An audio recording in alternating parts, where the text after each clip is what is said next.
তারেক রহমান সরকারের প্রথম বাজেট, মানুষকে স্বস্তি দেওয়ার উদ্দেশ্য অর্থমন্ত্রী। 6 শিশু মৃত্যুর ঘটনায় 1 দিন হাসপাতালের লাইসেন্স বাতিল, ভর্তি রোগীদের দ্রুত সরিয়ে নেওয়ার নির্দেশ। বিভিন্ন সীমান্ত দিয়ে পুশিং চেষ্টা বিএসএফের, কঠোর অবস্থানে বিজিবি।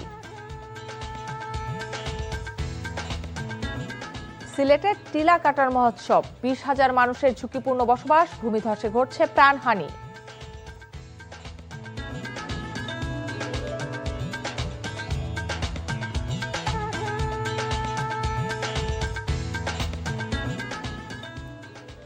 আসসালামু আলাইকুম, খুরশেদা কাকুলি স্বাগত জানাচ্ছি এনটিভি দেশের খবরে। ক্রাউন সিমেন্ট শিরোনাম দেখছিলেন, এবার পুরো খবর। 2026-27 অর্থ বছরের জন্য 9,38,000 কোটি টাকার বাজেট প্রস্তাব উত্থাপন করছেন অর্থমন্ত্রী আমির খসরু মাহমুদ চৌধুরী। বিকেল 3টায় নতুন সরকারের প্রথম এবং দেশের 55তম এই মেগা বাজেট উত্থাপন শুরু করেন তিনি। দেশের ইতিহাসের রেকর্ড 2,43,000 কোটি টাকার নিট ঘাটতি ও 6,95,000 কোটি টাকার বিশাল রাজস্ব আয়ের লক্ষ্যমাত্রা নিয়ে সংসদে 2026-27 অর্থ বছরের জাতীয় বাজেট উপস্থাপন চলছে। সাধারণ করদাতাদের স্বস্তি দিতে 5 বছরের আয়কর রোডম্যাপ ঘোষণার পাশাপাশি দেশীয় শিল্প ও নিত্যপণ্যের বাজারে স্বস্তি ফেরাতে কর কাঠামোয় বড় ধরনের পরিবর্তনের প্রস্তাব আনা হয়েছে।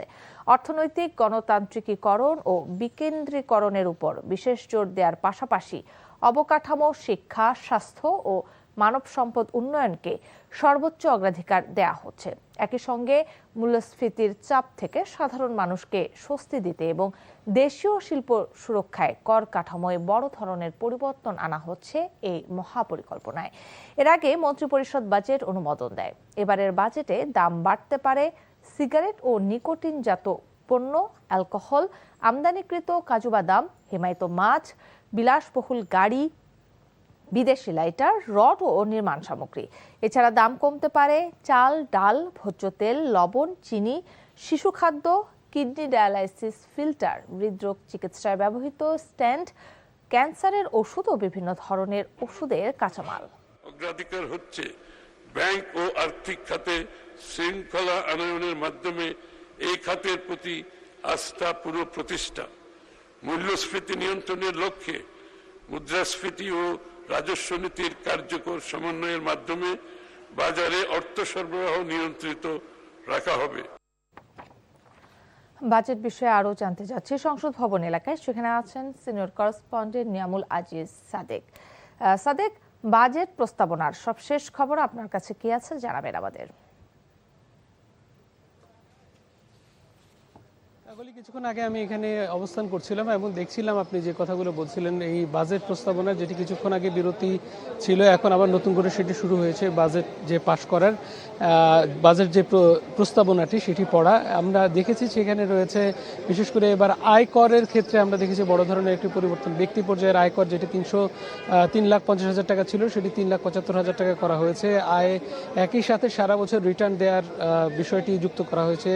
তার সাথে সাথে বলা হয়েছে আর্থিক খাতে যে শৃঙ্খলার বিষয়টি বিধান যুক্ত করা হচ্ছে, বিশেষ করে যে ঋণের যে মন্দ ঋণের যে প্রবাহ, সেই মন্দ ঋণের প্রবাহ কমিয়ে আনতে যেন যাচাই বাছাই করে এবং নির্দিষ্ট খাতগুলোতে যেন ঋণ দেওয়া হয়, সব জায়গায় যেন ঋণ প্রবাহ অত্যধিক না হয় সে বিষয়গুলোকে নিয়ন্ত্রণ করার জন্য এক ধরনের প্রস্তাবনা দেওয়া হয়েছে। একই সাথে আপনি বলছিলেন যে মানব সম্পদ উন্নয়ন কিংবা স্বাস্থ্যসেবা, শিক্ষা খাতে বড় ধরনের দেয়া হচ্ছিল এবং আমরা দেখেছি সেখানে কিন্তু অর্থমন্ত্রী আমির খসরু মাহমুদ চৌধুরী তিনি বলছিলেন যে এটি হচ্ছে সবচেয়ে বেশি বাজেট, এর আগে কখনো শিক্ষা স্বাস্থ্য খাতে এত বড় বাজেট আসলে দেওয়া হয়নি। তার সাথে অর্থনৈতিক প্রবাহটা যেন স্বাভাবিক রাখা যায় এবং দেশীয় যে রাজস্ব সেই রাজস্ব প্রবাহটি আহরণ যেন অনেক বেশি হয় সেদিকেও দিক নির্দেশনা দেওয়া হয়েছে। তার সাথে সাথে সাধারণ মানুষ বিশেষ করে কৃষক এবং প্রান্তিক জনগোষ্ঠীর জন্য বেশ কিছু প্রণোদনা রাখা হয়েছে এবং খাদ্য নিরাপত্তার জন্য বড় ধরনের ভর্তুকি রাখার কথা আগে আমরা বলেছিলাম, সেটি আসলে রাখা হয়েছে। একই সাথে এই সরকার বলছে যে আগামীতে তারা স্বয়ংবর অর্থনীতি এবং একটি নির্ভরশীল অর্থনীতি নিজেদের উপরেই যেন নিজেরা নির্ভর করতে পারে এই ধরনের একটি অর্থনীতির দিকে তারা এগিয়ে যাবেন এবং ধীরে ধীরে বাংলাদেশের মুদ্রাস্ফীতি কমে আসবে, মূল্যস্ফীতি কমে আসবে এবং এই জায়গা থেকে বাংলাদেশ অর্থনীতিতে এগিয়ে যাওয়ার চেষ্টা করবে। এবং একই সাথে অর্থমন্ত্রী তিনি বারবারই বলছিলেন যে এর আগের যে 15 বছর, সেই 15 বছর কিন্তু এই মন্দ ঋণের প্রবাহ অনেক বেশি থাকার কারণে ব্যাংক খাতগুলো অনেকটাই ভঙ্গুর অবস্থায় পড়েছে। একই সাথে অন্যান্য যেগুলো রয়েছে সেই খাতগুলোকে তারা পুনর্মূল্যায়ন করতে চান এবং বাংলাদেশকে নতুন করে এগিয়ে নিয়ে যেতে চান। এখন সেই বাজেট প্রস্তাবনাটি চলছে। কাকলি। দর্শক, সংসদ ভবন থেকে জানছিলাম বাজেট বিষয়ক সবশেষ খবর। 20 বছর পর বাজেট প্রণয়ন করতে যাচ্ছে বিএনপি সরকার। তারেক রহমানের নেতৃত্বাধীন বর্তমান সরকার এবং অর্থমন্ত্রী আমির খসরু মাহমুদ চৌধুরীর প্রথম জাতীয় বাজেট এটি। এর আগে সর্বমোট 16টি জাতীয় বাজেট পেশ করে বিএনপি নেতৃত্বাধীন সরকার। রিপোর্ট করছেন জাহিদ রহমান। বিএনপির প্রতিষ্ঠাতা ও তৎকালীন রাষ্ট্রপতি জিয়াউর রহমান 1976 সালের 26 জুন প্রথম বাজেট উপস্থাপন করেন। স্বাধীনতা পরবর্তী সময়ে তিনি টানা 3টি বাজেট ঘোষণা করেন। 1976-77 অর্থ বছরে 1989 কোটি 87 লাখ টাকা, 1977-78 অর্থ বছরে 2184 কোটি টাকা এবং 1978-79 অর্থ বছরে 2499 কোটি টাকার বাজেট উপস্থাপন করেন। জিয়াউর রহমান শহীদ হওয়ার পর বিচারপতি আব্দুস সাত্তার আমলে অর্থমন্ত্রীর দায়িত্ব পান এম সাইফুর রহমান। 1980-81 অর্থ বছরে প্রথমবারের মতো 3768 কোটি টাকার বাজেট উপস্থাপন করেন তিনি। পরবর্তীতে 1981-82 অর্থ বছরে তার উপস্থাপিত বাজেটের আকার ছিল 4788 কোটি টাকা। এরপর দীর্ঘ বিরতির পর 1991 সালে বিএনপি ক্ষমতায় এলে আবারও অর্থমন্ত্রী হিসাবে 1991-92 অর্থ বছরে 16,373 কোটি টাকার বাজেট উপস্থাপনের মাধ্যমে নতুন যুগের সূচনা করেন সাইফুর রহমান। আমি দুঃখের সঙ্গে এই সংসদকে জানাতে চাই, জাতীয় সংসদের সর্বোচ্চ 12 বার বাজেট উপস্থাপনের অনন্য রেকর্ড রয়েছে তার দখলে। 2006 সালের 6 জুন বিএনপি সরকারের শেষ বাজেট উপস্থাপন করেছিলেন এম সাইফুর রহমান। অপ্রদর্শিত আয় রয়েছে। তারেক রহমানের নেতৃত্বাধীন বর্তমান সরকার এবং অর্থমন্ত্রী আমির খসরু মাহমুদ চৌধুরীর প্রথম জাতীয় বাজেট পেশ করবেন 2026-27 অর্থ বছরে, যার মোট আকার 9,38,000 কোটি টাকা। দীর্ঘ 20 বছর ক্ষমতার বাইরে থাকার পর 13তম জাতীয় নির্বাচনে বিজয়ী হয়ে সরকার গঠনের পর এটি তাদের প্রথম বাজেট। আমির খসরু মাহমুদ চৌধুরী এর আগে 2001 সালে বাণিজ্য মন্ত্রীর দায়িত্ব গ্রহণ করেন এবং 2004 সালের 25 মার্চ পর্যন্ত সে দায়িত্ব পালন করেন। Zahid Rahman, NTV news, Dhaka. এবার অন্য প্রসঙ্গ। হাইকোর্টের রামিসা সহ অন্যান্য ধর্ষণ ও হত্যা মামলার শুনানি কখনোই মুলতবি চাইবে না রাষ্ট্রপক্ষ। মামলাগুলো বিরতিহীনভাবে চলবে বলে জানিয়েছেন অ্যাটর্নি জেনারেল রুহুল কুদ্দুস কাজল। বৃহস্পতিবার নিজ কার্যালয়ে সংবাদ সম্মেলনে অ্যাটর্নি জেনারেল বলেন, রামিসা হত্যা মামলার ডেথ রেফারেন্স শুনানি তিনি নিজেই করবেন। এছাড়া হাইকোর্টের রামিসা হত্যা মামলা পরিচালনায় রাষ্ট্রপক্ষের বিশেষ আইনজীবী প্যানেল গঠন করা হয়েছে বলেও তিনি জানিয়েছেন। এর আগে বুধবার নারী ও শিশু নির্যাতন মামলার ডেথ রেফারেন্স ও আপিল শুনানির জন্য হাইকোর্টে বিশেষ বেঞ্চ গঠন করেন প্রধান বিচারপতি। রোববার থেকে বিচারপতি ভীমদেব চক্রবর্তী ও বিচারপতি KM রাশেদুজ্জামান রাজার সমন্বয়ে গঠিত এই হাইকোর্ট বেঞ্চ বিচার কাজ পরিচালনা করবেন। সুপ্রিম কোর্ট প্রশাসনের জারি করা বিজ্ঞপ্তিতে বলা হয়, শুধুমাত্র নারী ও শিশু নির্যাতন দমন আইন সংক্রান্ত মৃত্যুদণ্ডাদেশ কনফার্মেশনের রেফারেন্স এবং একই রায় হতে উদ্ভূত সকল ফৌজদারি আপিল ও জেল আপিল অগ্রাধিকার ভিত্তিতে শুনানি করবে এই বেঞ্চ।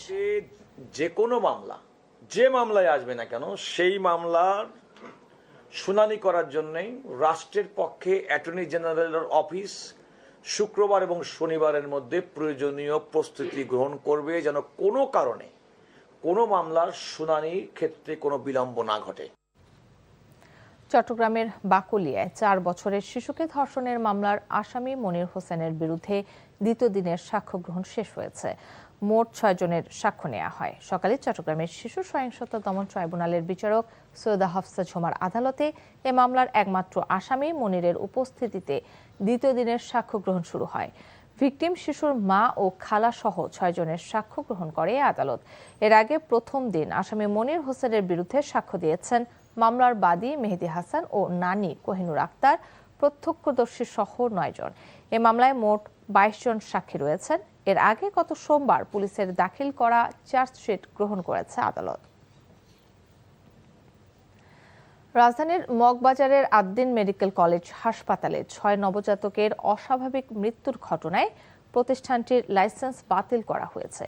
বিকেলে স্বাস্থ্য অধিদপ্তর থেকে ঘোষণা দেওয়া হয়। পবিত্র ঈদুল আজহার আগের দিন হাসপাতালে 6 নবজাতকের মৃত্যুর খবর বের হয়। পরে আদ্দিন ফাউন্ডেশনের মহাপরিচালক ডক্টর নাহিদ ইয়াসমিন হাসপাতালের পক্ষে আনুষ্ঠানিক ব্রিফিং করেন।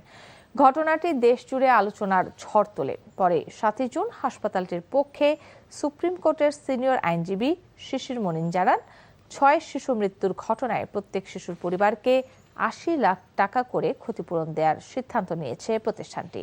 মারা যাওয়া শিশুদের পরিবারের সঙ্গে আলোচনায় যৌথভাবে সিদ্ধান্ত হয়েছে বলে তিনি উল্লেখ করেন। তবে ওই ঘটনায় হাসপাতাল কর্তৃপক্ষের ব্যাখ্যা ও অবস্থান নিয়ে সরকার সন্তুষ্ট নয় বলে জানানো হয়।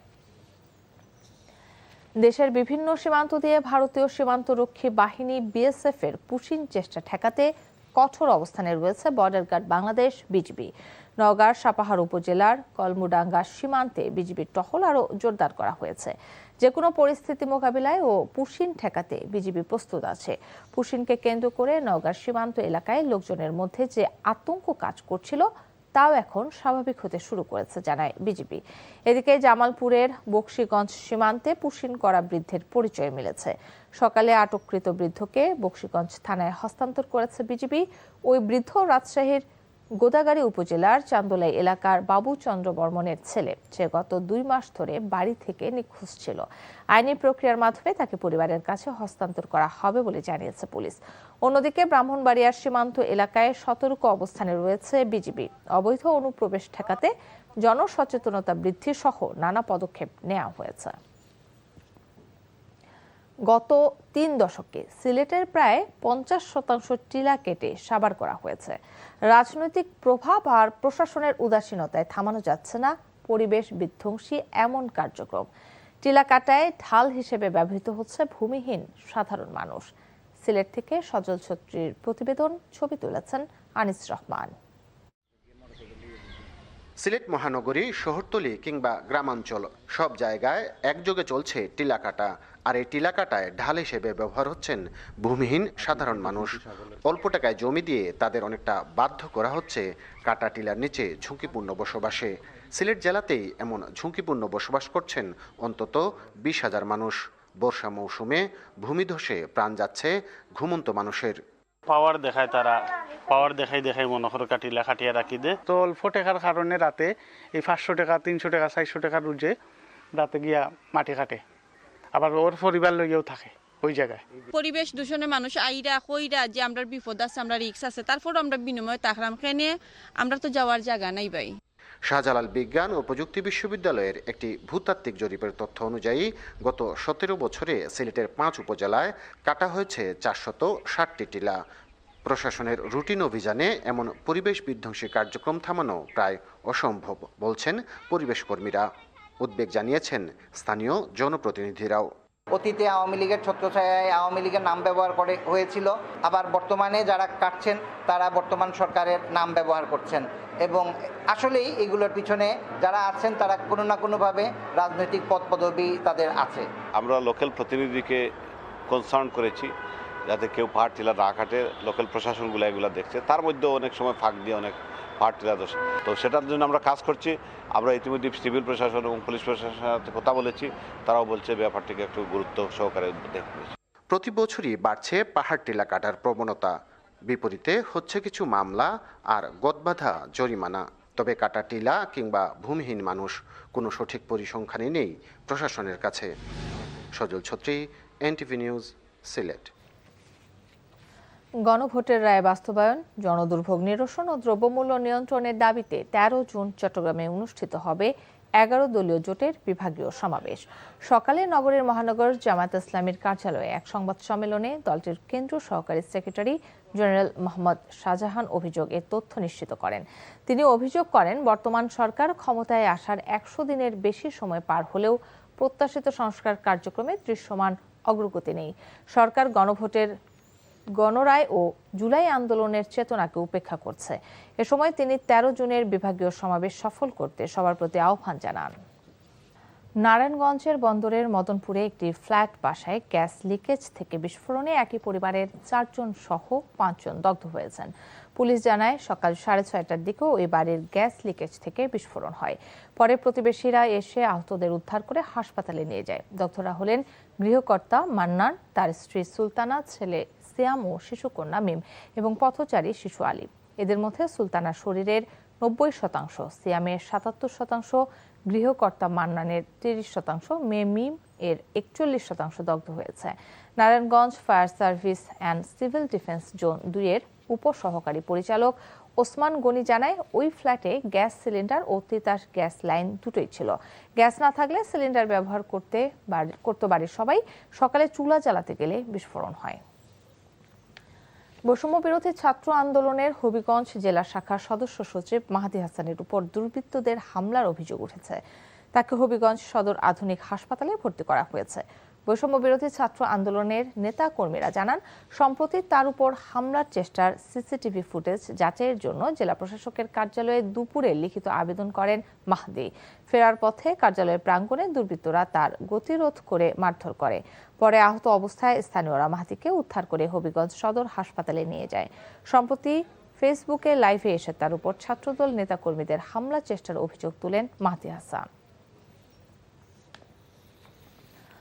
সাভারে 3 সাংবাদিকদের উপর হামলা মামলার প্রধান আসামি শামীম রেজাকে 2 দিনের রিমান্ড মঞ্জুর করেছে আদালত। দুপুরে ঢাকার সিনিয়র জুডিশিয়াল ম্যাজিস্ট্রেট আয়েশা সিদ্দিকার আদালতে শুনানি হয়। এ সময় পুলিশ 7 দিনের রিমান্ড চাইলে বিচারক 2 দিনের রিমান্ড মঞ্জুর করেন। গত বৃহস্পতিবার সকালে কক্সবাজার বিমানবন্দর থেকে 2 সহযোগী সহ আটক করা হয় শামীমকে। অস্ত্র মামলা, ভুয়া পুলিশ সেজে ডাকাতি সহ 11টি মামলা রয়েছে শামীম রেজার বিরুদ্ধে।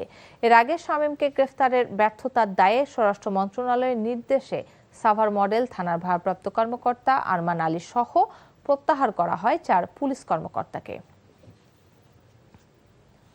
বান্দরবান সদর হাসপাতালে নির্মাণ কাজ করার সময় বিদ্যুৎ স্পৃষ্ট হয়ে 2 নির্মাণ শ্রমিকের মৃত্যু হয়েছে। দুপুরে হাসপাতালের সার্ভিস ভবনে এ দুর্ঘটনা ঘটে। এলাকাবাসী ও কর্তৃপক্ষ জানায়, অন্য শ্রমিকদের সঙ্গে নির্মাণ কাজ করছিলেন শ্রমিক সাকিব ও কামরুল হাসান।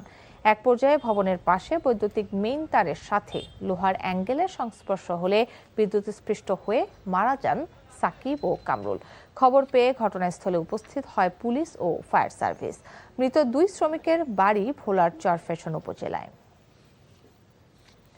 কাপ্তাই হ্রদে পানি স্বল্পতায় আবারও কমেছে কর্ণফুলী পানি বিদ্যুৎ কেন্দ্রের উৎপাদন। বর্তমানে এই কেন্দ্রের 2টি ইউনিট চালু রেখে 60 মেগাওয়াট বিদ্যুৎ উৎপাদন হচ্ছে। অথচ 2 দিন আগেও এই কেন্দ্রের 5টি ইউনিটের মধ্যে 3টি ইউনিট চালু ছিল, যেখান থেকে প্রায় 100 মেগাওয়াট বিদ্যুৎ উৎপাদন হতো। বর্তমানে এই কেন্দ্রের 3টি ইউনিট বন্ধ রয়েছে। কর্ণফুলী বিদ্যুৎ কেন্দ্রের ব্যবস্থাপক প্রকৌশলী মাহমুদ হাসান বলেন, শুষ্ক মৌসুমে কাপ্তাই হ্রদের পানির স্তর দিন দিন কমতে থাকে। চলতি সপ্তাহের মাঝে মাঝে বৃষ্টিপাত হলেও তা প্রয়োজনের তুলনায় অনেক কম। নাটোর জেনারেল হাসপাতালে শিশু রোগীর মাকে ধর্ষণ ও ভিডিও ধারণের ঘটনায় অভিযুক্ত সুইপারদের বিচারের দাবিতে বিক্ষোভ করেছে ক্ষুব্ধ নারী রোগী ও স্থানীয় জনতা। দুপুরে হাসপাতাল প্রাঙ্গণে অবস্থান নিয়ে তারা এই প্রতিবাদ কর্মসূচি পালন করেন। এক পর্যায়ে হাসপাতালের প্রধান ফটক বন্ধ করে আরএমও ডাক্তার মাহবুবুর রহমানের অপসারণ দাবি করা হয়। খবর পেয়ে পুলিশ গিয়ে পরিস্থিতি নিয়ন্ত্রণে আনে। গত 7 জুন রাতে নাটোর জেনারেল হাসপাতালের শিশু ওয়ার্ডে চিকিৎসাধীন এক রোগীর মাকে কৌশলে 6 তলার সিঁড়িতে নিয়ে ধর্ষণের অভিযোগ উঠে সুইপার অমিত বাসফোরের বিরুদ্ধে। একই সঙ্গে সেই ভিডিও ধারণের অভিযোগ উঠে আরও 2 সুপারের বিরুদ্ধে। মাদারীপুরে গণমাধ্যম কর্মীদের সাথে মতবিনিময় করেছেন জেলা পরিষদের প্রশাসক খন্দকার মাসুকুর রহমান মাসুক। দুপুরে মাদারীপুর জেলা পরিষদ সভাকক্ষে জেলায় কর্মরত বিভিন্ন প্রিন্ট ও ইলেকট্রনিক মিডিয়ার সাংবাদিকদের সাথে মতবিনিময় সভা করেন তিনি। এ সময় গণমাধ্যমকে আরও বস্তুনিষ্ঠ সংবাদ প্রকাশ করার জন্য আহ্বান জানান। এই ছিল দেশের খবরে। 6টা ইভিনিং নিউজ দেখার আমন্ত্রণ রইল। ধন্যবাদ সবাইকে।